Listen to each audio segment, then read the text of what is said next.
what about big objects in its path? The greatest ever pitted the D575A-3 against a pickup truck. Yeah, I think that's a pretty silly idea. That would definitely fall into the unapproved application format of a D575.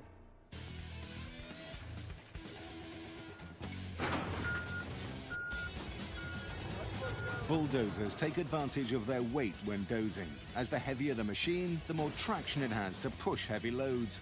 This Super Dozer weighs 150,000 kilos. And although it exerts only 26 kilos of ground pressure per square inch, its massive overall weight quickly and effortlessly turns the truck into roadkill.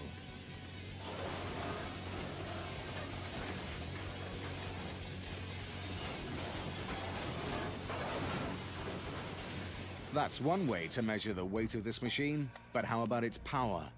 We've seen how a Super Dozer can go over almost anything. But ever wondered how a mobile home would stand up to a pressing from a dozer? No, neither did we, until we were given not one, but two Super Dozers. This is about sheer brute force.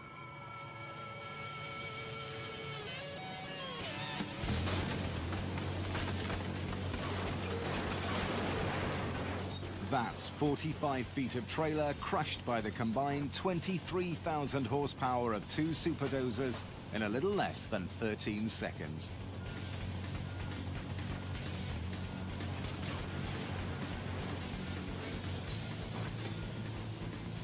I think the trailer crushed a little bit quicker than I thought it would.